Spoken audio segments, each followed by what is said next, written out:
Hace un tiempo publiqué en mi cuenta de Instagram uno de los principios del derecho del trabajo, que es el principio de protección al trabajador.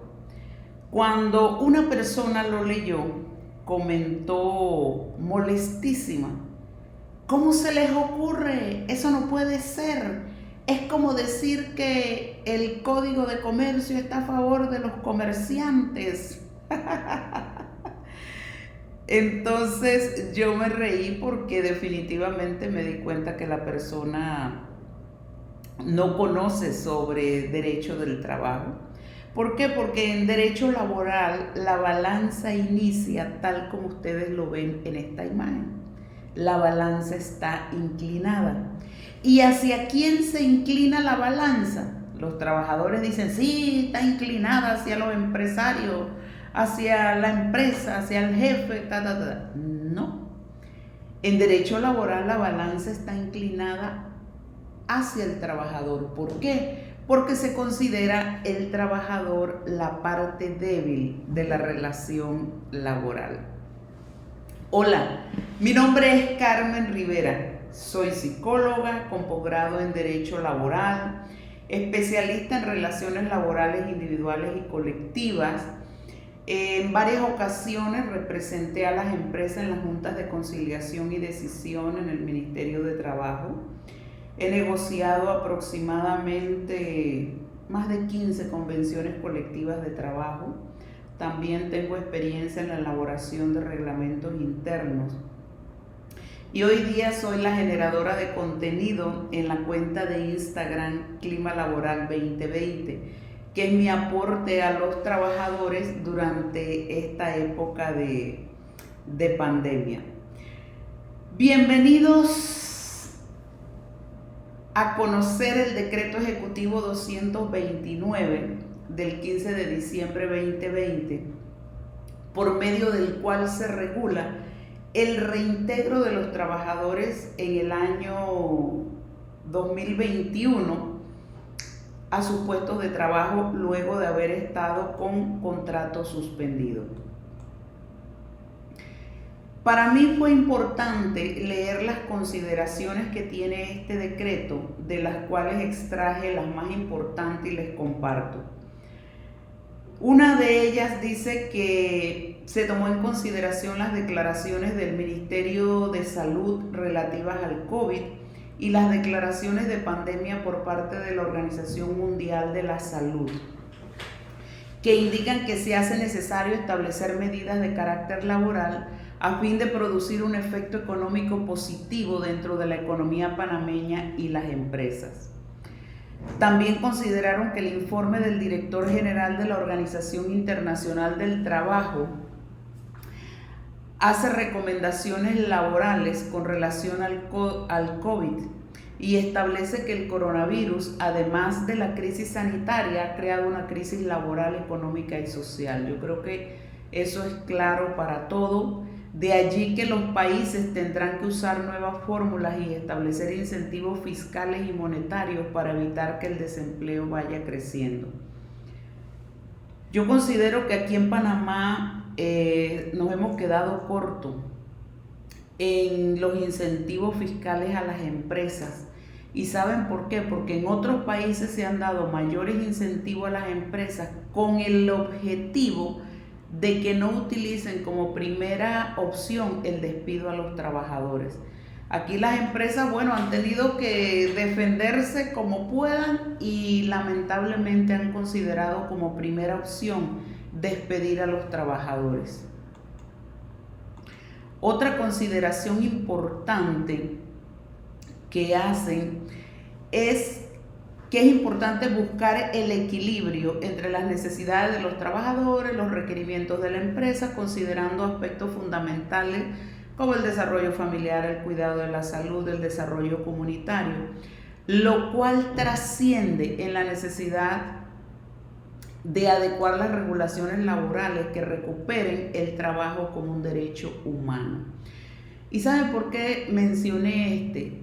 Porque no podemos perder de vista que cuando nos dan trabajo no nos están haciendo un favor.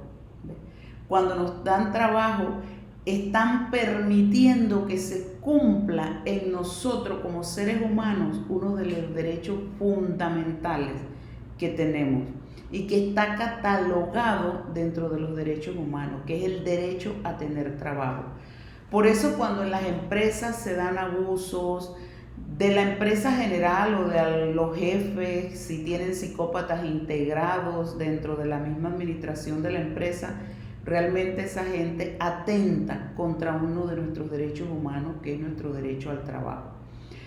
Y acompañé esta declaración con la balanza inclinada, para que recordemos que todo este tipo de concesiones que se pretende buscar debe estar con esa inclinación de protección al trabajador. Y quizás me dicen, sí, usted solo habla de los trabajadores y hay trabajadores malísimos. Definitivamente que sí, no lo niego, pero también yo creo que la misma cantidad de trabajadores malos y juegavivos también la hay de empresarios y jefes malos y juegavivos. O sea, de las dos partes ahí sí la balanza está en equilibrio.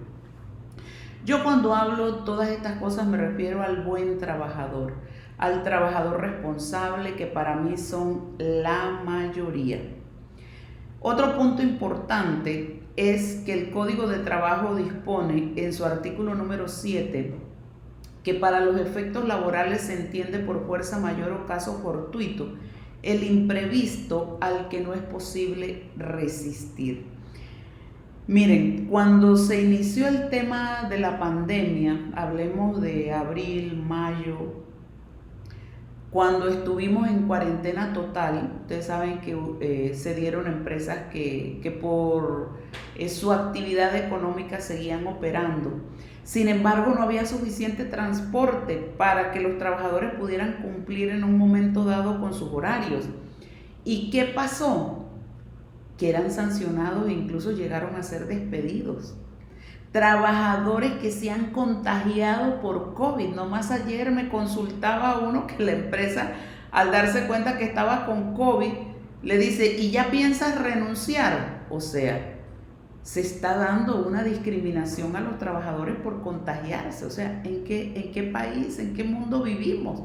¿Qué tanto puede un trabajador que tiene que ir todos los días a trabajar en los buses, desplazarse por las calles, en el metro, en fin? Las probabilidades de contagio son sumamente altas. La ministra, cuando comunicó el decreto, hizo referencia al artículo 128, numeral 26. Yo estaba lejos en ese momento de la computadora y busqué por allí una pluma o algo que tenía para anotarlo porque no quería que se me olvidara comentárselos.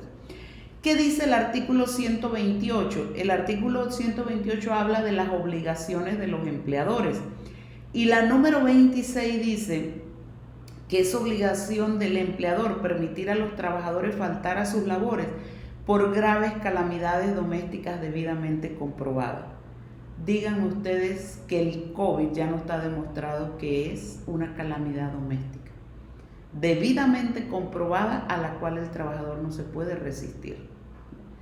Incluso cuando el trabajador, por instrucción del MINSA, ha tenido que quedarse en la casa porque fue contacto de alguien que dio positivo, también está siendo presionado en el trabajo.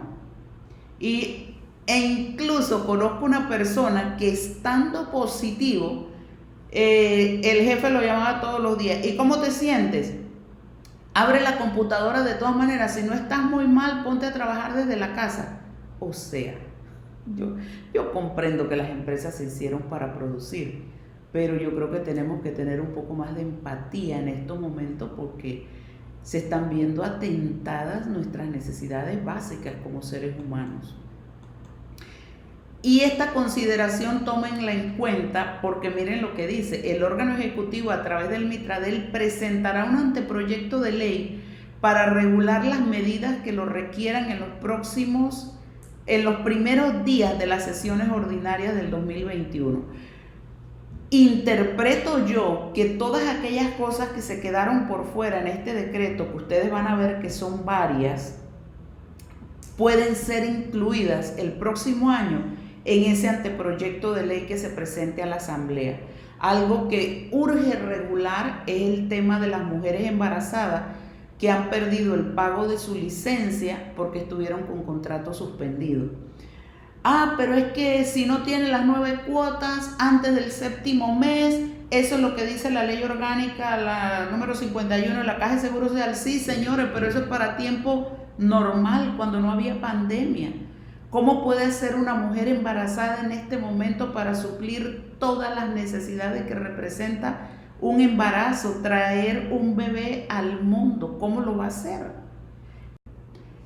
También otro punto que ha quedado por fuera y necesita llenarse ese vacío legal es con respecto a los trabajadores que han salido positivos por COVID. ¿Cómo se van a pagar esos 14 días o más que han estado en incapacidad? O los que han estado en cuarentena por haber sido contacto de un positivo. En un principio se establecía que el Ministerio de Salud emitía una certificación. Esa certificación se llevaba a la Caja de Seguro Social, la Caja de Seguro Social emitía una incapacidad. Luego el Ministerio de Trabajo en una de sus capacitaciones dijo que si el contagio había sido dentro de la empresa iba como riesgos profesionales. Imagínense usted poner al trabajador en el sube y baja en este momento para que le paguen su tiempo. Sube y baja de escaleras para poder obtener, realizando el trámite para poder obtener el pago de esos días. Y que si el contagio había sido en la comunidad o la familia, entonces iba contra el fondo de incapacidad, del que habla el artículo 200 del Código de Trabajo. Sin embargo, en este momento cada empresa le está haciendo como le parece. Le están llenando ese vacío de información, aplicando la mejor interpretación a algunos para favorecer al trabajador y evitarle tanto pérdida de tiempo yendo y viniendo a la Caja de Seguro Social. Lo cargan entonces contra el fondo de incapacidad, pero también hay varios trabajadores que no tienen fondo de incapacidad. Entonces allí queda todo eso en el aire, y no es lo mismo que se hubiera enfermado en cualquier otro momento a que te enfermes hoy con una pandemia tan letal como esta, que no solo está en el país, sino a nivel mundial.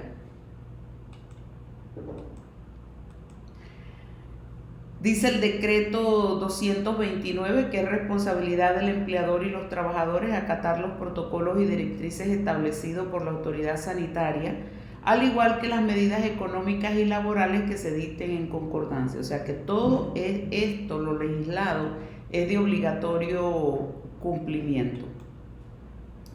Entonces, en resumen, el decreto 229 habla del retorno gradual, controlado y efectivo de los trabajadores a sus puestos de trabajo. Al día siguiente de que la ministra se pronuncia sobre este decreto, empezó la gente en las redes sociales: bueno, en enero ya tenemos que presentarnos a trabajar, y categóricamente lo hablaban. No, eso no es así. Ese retorno gradual se va hasta junio, principios de junio. Vamos a ver de qué manera. El artículo 1 de este decreto dice que a partir del 1 de enero los trabajadores con suspensión de los efectos de su contrato que habían sido prorrogados en virtud de la ley 157 del 3 de agosto van a ser reintegrados de la siguiente manera. Inician hablando de las empresas que fueron autorizadas a mantenerse cerradas por disposición del MINSA. Una vez que se reactiven las actividades económicas, estas empresas deberán reintegrar a los trabajadores en el primer mes un 20%, y del segundo al término del tercer mes deben haber integrado a todos los trabajadores. Hago la salvedad que aquí se dice término de los 3 meses. Van a ver en otros puntos más adelante en donde se habla que el reintegro debe darse al inicio del mes correspondiente. Aquí en este caso es desde el segundo mes al término de 3 meses. Otro punto importante también de este decreto es que hace referencia al sector primario, secundario y terciario de la economía. Eso confundió enormemente a los trabajadores. Empezaron, y usted dígame, mi empresa, ¿a qué sector pertenece? Bueno, me di a la tarea de definirles lo que es el sector primario, el secundario, ponerles algunos ejemplos. Lo comparé con el decreto del salario mínimo que también hace referencia a estos sectores para que puedan más o menos catalogar dónde se encuentra su empresa. ¿Cuál es el sector primario de la economía? Es aquel sector que extrae los recursos de la naturaleza, o sea, su materia prima viene de la naturaleza, como la agricultura, la ganadería, la caza, la silvicultura y la pesca. Si su empresa se encuentra dentro de esta categoría, durante el primer mes, llámese enero, deben reintegrar el 50% de los trabajadores, segundo mes, o sea, febrero, el 70%, y miren que aquí sí dice al inicio del tercer mes, entonces van a integrar el 100% de los trabajadores. En resumen, las empresas del sector primario van a reintegrar a sus trabajadores en los 3 primeros meses del próximo año.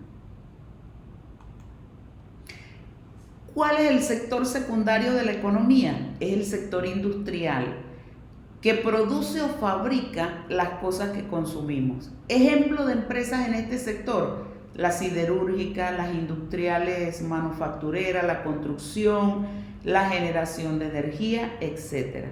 Si usted se encuentra laborando para alguna de estas empresas, se van a reintegrar de la siguiente manera: el primer mes, o sea, enero, el 20%, febrero el 30%, marzo 30%, abril 30%, mayo 25% y al inicio del sexto mes, o sea, junio, el total de los trabajadores. Yo me tomé la libertad de ponerle el nombre a los meses. Esto no lo van a encontrar así en el decreto, porque el decreto lo que dice es primer mes, segundo mes, tercer mes, pero a mí me parece que es más fácil hablar enero, febrero, marzo, abril, hasta junio.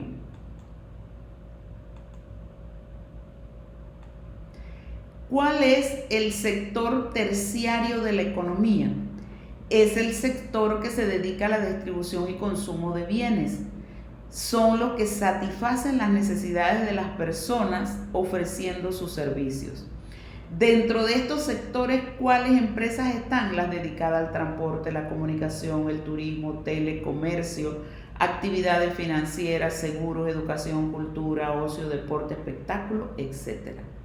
Si su empresa o la empresa para la cual usted trabaja está dentro de este sector, en enero integran el 25%, febrero el otro 25%, marzo 30%, abril 30%, mayo 20% y al inicio del sexto mes, o sea junio, ya deben tener el 100% de su personal integrado. Las empresas del sector terciario con 10 o menos trabajadores van a reintegrar a su personal el 10% el primer mes, el segundo mes el 15%, luego el 20% en el tercer mes, el cuarto mes el 25%, el quinto mes el 30% y a inicio del sexto mes el 100%.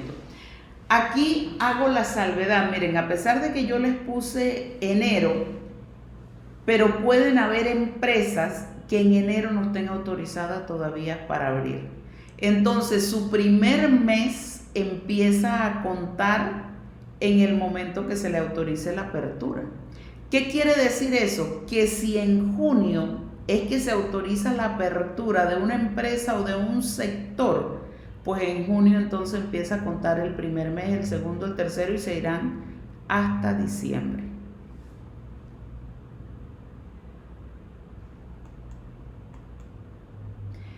Las empresas del sector turismo autorizadas a reiniciar antes de la vigencia de este decreto, en el primer mes, hablemos enero, 10%, segundo mes 15%, tercer mes 20%, cuarto mes 25%, quinto mes 30%. Y al inicio del sexto mes, el 100% de los trabajadores. Nuevamente les hago la salvedad: si en enero esa empresa no está autorizada a abrir, entonces su primer mes va a ser febrero y así se va corriendo todo. O si en marzo aún no está autorizada a abrir, bueno, entonces, y la autorizan en mayo, mayo pasa a ser el primer mes.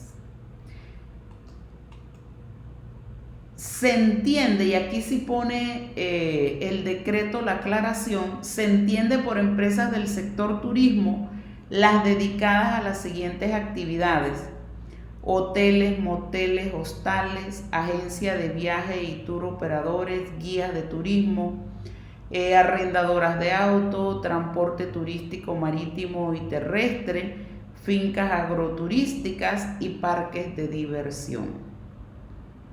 Miren, estos quizás van a ser los últimos que autorice el MINSA a operar. Probablemente esta gente, puede ser que algunos empiecen en marzo, abril, mayo, asimismo tienen que ir corriendo todos los meses. ¿Me explico? Aquí en esta explicación estamos asumiendo que el primer mes es enero, pero si el MINSA no ha autorizado a laborar estas empresas, el primer mes va a ser cuando los autoricen a abrir. Serán reintegrados en el primer mes de reactivación las trabajadoras con fuero de maternidad, los directivos sindicales y los representantes sindicales. Serán reintegrados en el primer mes de reactivación las trabajadoras con fuero de maternidad, los directivos sindicales y los representantes sindicales. Los trabajadores que tengan más tiempo de estar suspendidos tendrán preferencia. Esto es un punto fundamental porque no estaba considerado en las otras legislaciones o decretos que se habían emitido durante el tiempo de la pandemia. Y dice el artículo número 9, para el reintegro gradual de los trabajadores con suspensión de los efectos de contratos de trabajo, se tomará en consideración preferentemente a los trabajadores que tengan más tiempo de estar suspendidos. Los trabajadores que padezcan enfermedades crónicas o degenerativas, las embarazadas que no estén haciendo uso de la licencia por maternidad y los que hayan aplicado las medidas establecidas por las autoridades sanitarias para cada uno de estos casos, sobre todo esta población que ha sido considerada como vulnerable durante la pandemia. Es muy importante, aquí señalan que el reintegro se dé de manera gradual y de común acuerdo con el empleador. La solicitud de prórroga, o sea, los 10 días hábiles antes de la fecha de suspensión, son determinantes para que el empleador haga la solicitud de renovar la suspensión original del contrato del trabajador. Y aquí también hacen referencia al numeral número 8 del artículo 199 del Código de Trabajo. ¿Qué dice ese numeral 8 del artículo 199? Que son causas de suspensión temporal de los efectos de los contratos de trabajo sin responsabilidad para el empleador y el trabajador, la fuerza mayor o el caso fortuito, cuando tenga como consecuencia necesaria, inmediata y directa la paralización temporal de las actividades de la empresa, del establecimiento u obra del empleador por un periodo mínimo de una semana. ¿Por qué resalto estos puntos? Porque creo que allí se puede acoger los trabajadores que durante el tiempo que han estado con contrato suspendido han tenido opción de trabajar con otro empleador. Miren que aquí dice, la suspensión de los contratos será sin responsabilidad para el empleador de pagarte o darte trabajo y sin responsabilidad del trabajador. En dos ocasiones, considerando la opinión que han dado dos abogados que vinieron a hacer live a la cuenta de Instagram, uno decía, sí puedes trabajar siempre y cuando verifiques que en tu contrato no haya la prohibición de hacerlo. Yo me quedé pensando, o sea, ¿quién iba a poder prever que se iba a dar una pandemia por coronavirus? Imposible. Así que eso no va a estar en ningún contrato. Lo que sí creo que puede estar en los contratos es el hecho de que no trabajes con la competencia. Yo sugeriría que tengan ese cuidado. Otra abogada también dijo que abiertamente, y coincido con su planteamiento, de que el trabajador sí puede laborar durante la suspensión de contrato, siempre y cuando al momento que lo llame el empleador que le tenía el contrato suspendido regrese, porque si no le van a aplicar abandono del puesto de trabajo. En lo personal, yo por decir como Carmen Rivera, yo estoy de acuerdo con que el trabajador trabaje, porque con $100 nadie se puede mantener. O sea, estamos hablando de necesidades básicas de una familia, alimentación, medicamentos, los que tienen hijos en la escuela. Oye, si durante este tiempo el trabajador tiene oportunidad de que le den otro trabajo, un camarón o lo que sea, como se quiera llamar el lenguaje común, que lo aproveche. Recuerdo también en un momento que estábamos en un live en la cuenta de Instagram y una persona me preguntó, ¿qué sanción se le puede aplicar a un trabajador que esté laborando cuando está en contrato suspendido? Yo quedé que plop. ¿Cómo se le ocurre pensar en una sanción? Si no le estás dando trabajo, no le estás dando algún tipo de ayuda extraordinaria, al contrario, o sea, trata de buscar algunas maneras de que esos trabajadores que son tuyos y que cuando esto acabe quiere que regresen, que puedan conseguir trabajo para poder mantenerse durante este periodo de pandemia y de tantas necesidades. La solicitud de prórroga de suspensión de los contratos. Aquí para mí trasladaron lo que decía el decreto 81 en lo referente a todos los requerimientos para suspender el contrato. El único señalamiento que hago aquí, que estaba también en el decreto anterior, el 81, es que la empresa tiene que suministrar la planilla a la Caja de Seguro Social. Yo he quedado sorprendidísima de ver cómo hay cualquier cantidad de empresas que no le estaban pagando el seguro social a los trabajadores. Y por supuesto, al Ministerio de Trabajo exigirte que uno de los documentos que debes presentar para la suspensión de contrato es la planilla del seguro social, muchos trabajadores se han quedado por fuera porque no han estado sus empleadores al día con este requerimiento. La suspensión y reactivación de contratos de trabajo se concederá mes a mes. Aquí se aplica lo mismo que establecía la ley 157 del 3 de agosto. Tienen que hacerlo mes a mes. Y la empresa adicional, que esto sí no estaba anteriormente, tendrá que suministrar una constancia de la notificación que ha hecho de dicha solicitud al sindicato donde lo hubiere o a la representación de los trabajadores en aquellas empresas donde no hay organizaciones sindicales. Este proceso de prórroga, de solicitud de prórroga de la suspensión se puede hacer por medios digitales. Y otro punto importante establecido en el artículo 14 es que los empleadores están obligados a notificar mediante la plataforma digital del Ministerio de Trabajo y Desarrollo Laboral la reactivación de los contratos que estaban suspendidos. El despido verbal y los derechos adquiridos. El artículo número 15 dice, se interpretará como despido verbal injustificado.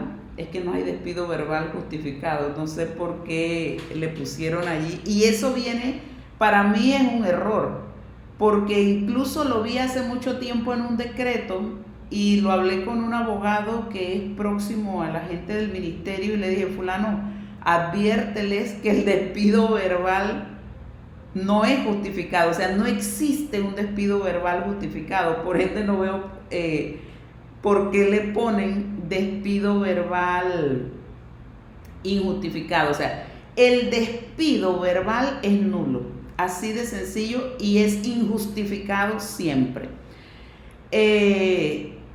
La empresa que impida al trabajador retornar a sus labores, o sea, que dice, porque le da la gana, el trabajador no lo reintegran, entonces puede el trabajador demandar a la empresa por despido injustificado. Por favor, no repitan eso de despido verbal injustificado, porque eso no existe. El despido verbal es nulo y no existe el despido verbal justificado. El artículo 16 establece algo bien interesante, y miren que yo creo que aquí hay una laguna que esperamos que la aclaren en los próximos días. Dice, el cálculo de los derechos adquiridos descritos en el Código de Trabajo para los trabajadores a los que se le haya suspendido su contrato o modificado temporalmente la jornada laboral se realizará con el promedio de los salarios percibidos durante los 6 meses anteriores al último salario mensual, anterior al mes de marzo. Esto ya estaba en la ley 157 del 3 de agosto, pero únicamente hacía referencia a la indemnización y a la prima de antigüedad. Cuando se habla de derechos adquiridos, entra 13º mes, entra vacaciones también. Ahora, aquí no dice que va a ser solo para casos de terminación de la relación laboral. ¿Cómo se va a calcular esto para los trabajadores que continúan laborando en la empresa? O sea, que van a tomar sus vacaciones, que hay que pagar décimo. ¿Cómo se va a calcular? Creo que sería bueno que el ministerio nos aclarara eso en los próximos días. Aquí les adicioné el desglose de lo que son los derechos adquiridos. Ayer decía en la cuenta de Instagram, en el live, que este slide es oro en polvo para todo lo que tiene que ver temas de relaciones laborales. ¿Cuáles son los derechos adquiridos? Salario, todo lo que contempla salario, vacaciones, y está indicado allí todo lo que deben tener en cuenta al calcular las vacaciones, igual el décimo, y la prima de antigüedad, que rige únicamente para contratos indefinidos.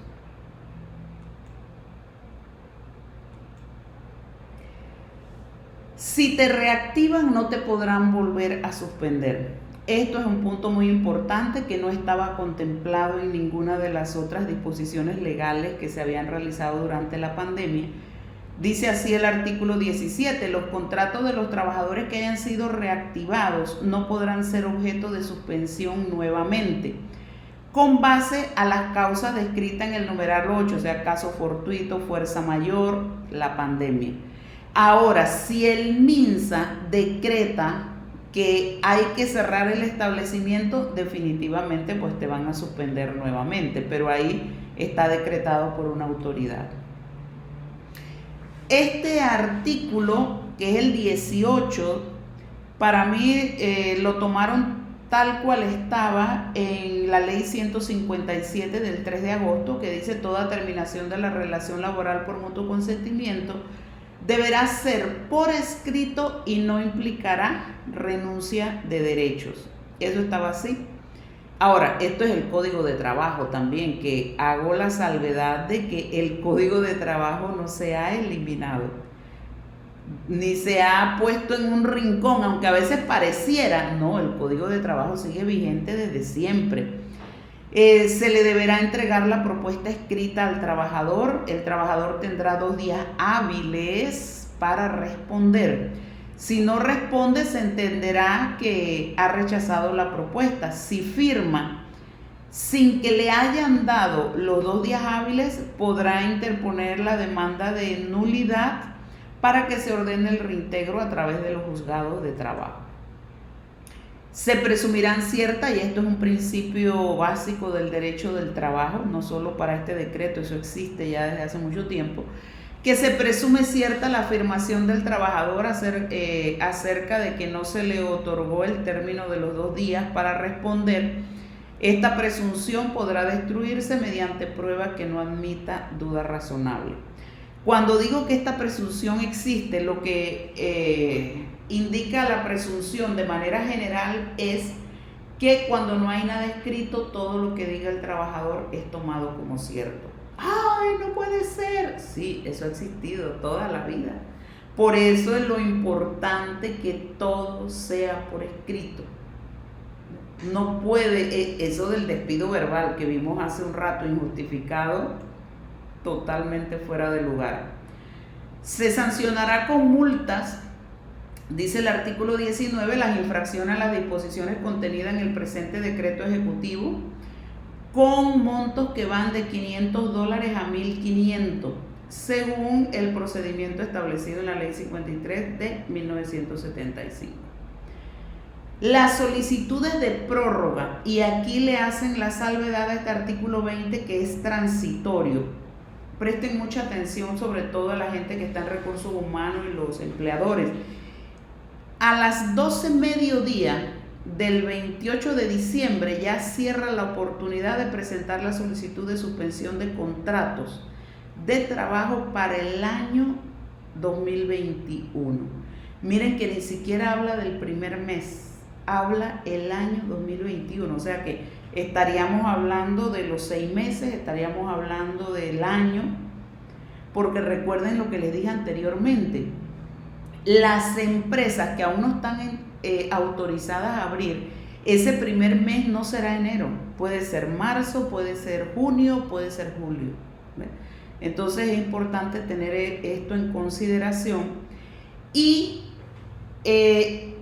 se vuelve a mencionar el artículo 10 de este decreto, que dice que antes de que se venza la suspensión original, 10 días antes tienes que solicitar la renovación, pero también recuerda que hay un artículo que establece que la gente que tiene más tiempo de estar suspendida es la que debe tener preferencia para el reintegro. Y finalmente, las disposiciones finales establecen que con este decreto ejecutivo se deroga el decreto ejecutivo 81 del 20 de marzo 2020, que realmente era el decreto, como quien dice, pilar de todo lo que eran las suspensiones de los contratos. Eso era el que yo a cada rato lo estaba mencionando, porque regulaba cómo era que iban a hacerse las suspensiones, así que con esta ley queda derogado. Y bueno, esto es todo lo que comprende el decreto ejecutivo 229. Aquí les dejo mis puntos de contacto. Miren, ayer que dediqué todo el día realmente a ver de una manera sistémica y panorámica lo que implica este decreto, realmente les digo con toda conciencia y honestidad que esto está sumamente pesado, o sea que el 2021 para alguna gente será medio año de suspensión, otros quizás se vayan todo el año, porque como se habla del primer mes, segundo mes, tercer mes, o sea, a partir de que se indique cuándo se va a reactivar ese bloque.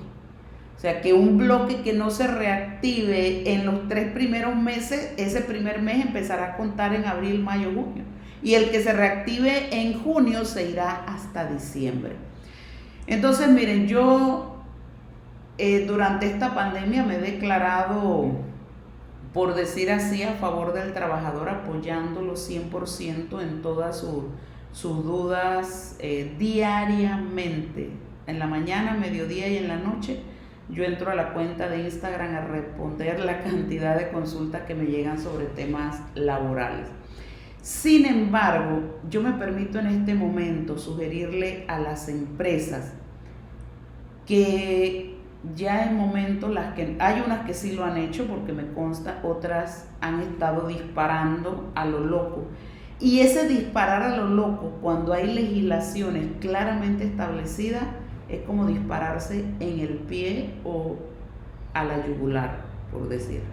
Esto amerita que realmente en la empresa creen una estrategia de relaciones laborales que les permita sostener esto. Que las leyes son muy estrictas, que eso sale muy caro. Pues yo les digo que aunque sean estrictas y salgan muy caras, sí se puede trabajar y tener una empresa rentable cumpliendo con lo que establece la ley. Eso se puede hacer. Durante mis 25 años tuve la oportunidad de trabajar con empresas que eran fieles cumplidoras de las leyes laborales. Y lo pudimos hacer con 5.500 trabajadores en los malos tiempos y en los buenos tiempos.